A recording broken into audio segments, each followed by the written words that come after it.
Sa Tokyo ako napunta. Maganda dun. Madaming turista.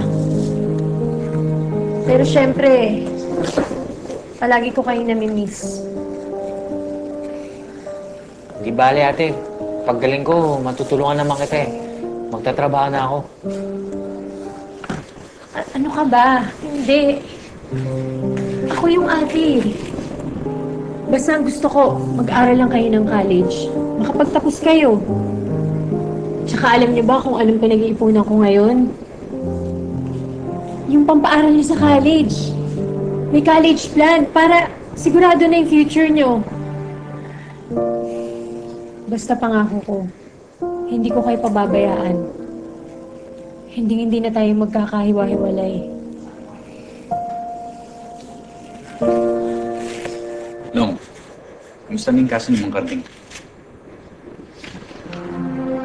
Wala pa rin eh. Sa tingin ko, kailangan natin mahuli si Scarface.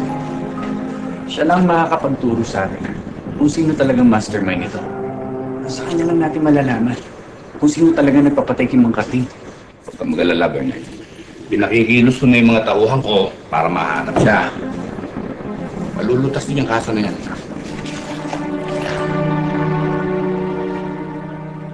Nung bata pa lang ako, siya na yung kinupunan ko ng tapang. Nalakas. Pag nandyan si tatay, alam ko kahit anong mangyayari, magiging okay lang lahat. Pero paano pag nawala na siya dito? Rodrigo, magtiwala ka sa Diyos na mabubuhay ang tatay mo. Magtiwala ka sa batas na mahuhuli rin yung gumawa sa kanya nito. Yun na nga lang pinanghahawakan ko ngayon. Pagtitiwala sa Diyos. Kahit sa batas, pinipilit ko na magtiwala. Kung mawala pa yun, hindi ko na alam kung ano mangyayari sa akin.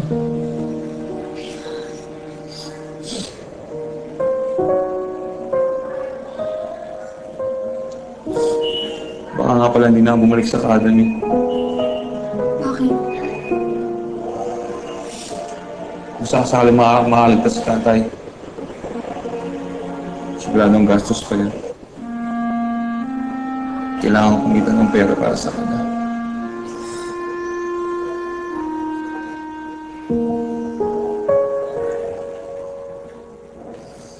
Nagkamalay na ang tatay mo.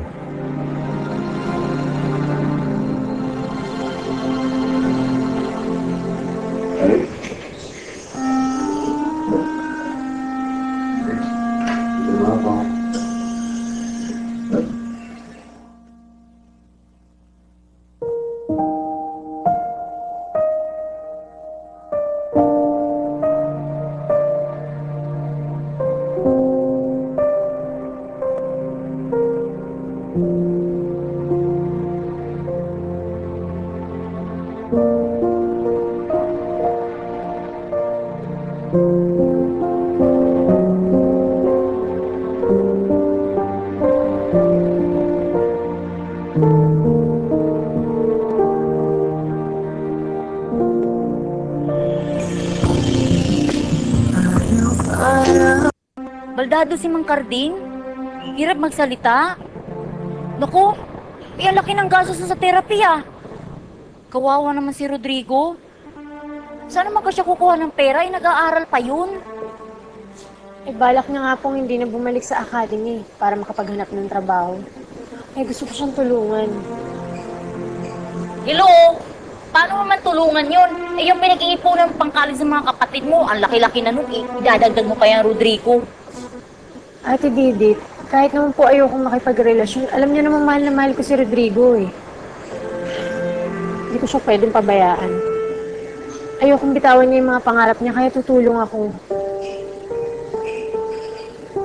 Kung gusto mo talaga siyang tulungan, di galingan mo pag-kembot, halika na, mag-practice na tayo, no?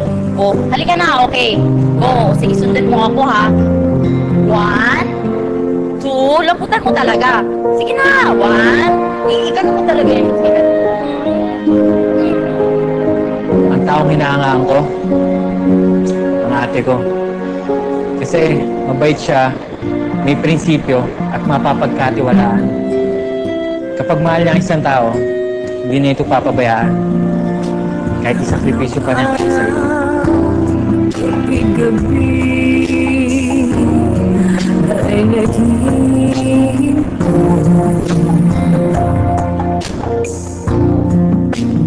ligayang di malasang ng sawi kong buhay. Ba't di matapos ang hirap ko sa gabing araw? 1, 2, 3, 4, 5, 6, 7, 8. 8. Yun po talaga yung relax yung bigay mo na, di ba? Okay. 1, 2, 3, 4. Parang may karibigan. Ganun, di ba?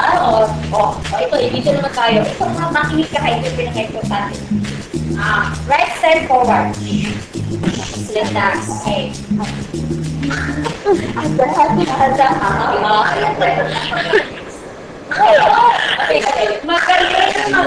Magaling. Ano akala mo? Makakagawa mo ko ng pwesto dito? Ako pa rin ang reyna dito.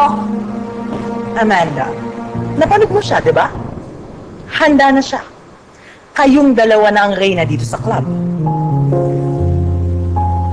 Hindi ako makakapayag. Mas kung ayaw mo, galingan mo! Dahil may kakumpetensya ka na. Sige, magloko ka pa. May ipapalit na ako sa iyo.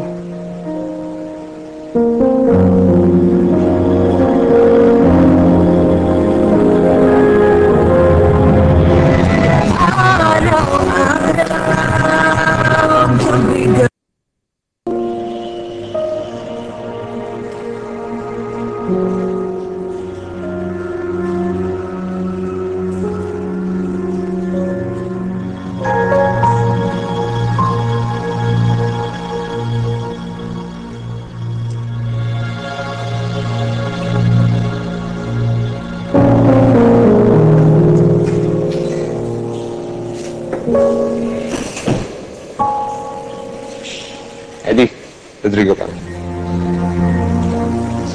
Matagal na ako informant ni Captain Toledo. Malalim na pinagsamahan namin. Mabuting tao tatay mo, Rodrigo. Salamat, Eddie.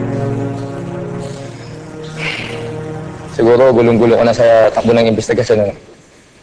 Gusto mo na makialam? Hindi na ako matahimik na walang ginagawa. Masyadong mabagal ang mga otoridad. Ang problema, wala pa akong karanasan dito kaya hindi ko alam kung saan magsisimula. May suspect ka ba? Hindi, Chuck. Pero sigurado ako na hindi si Scarface may pakana ng ambush.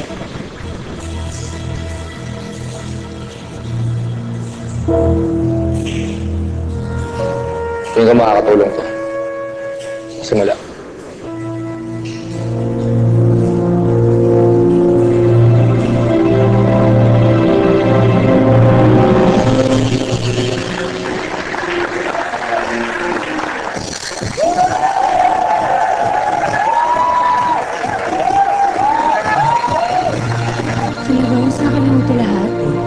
Yung sweldo mo. Tapos, bigyan na kita ng porsyento dun sa mga drinks na in-order nung set mo. Hindi mo ako maagawan ng pwesto, ha? Mabait akong tao. Hanggat maaari, wala akong gusto saktan. Pero huwag mo akong pipilitin. Dahil hindi ako magpapakabait, lalaban ako.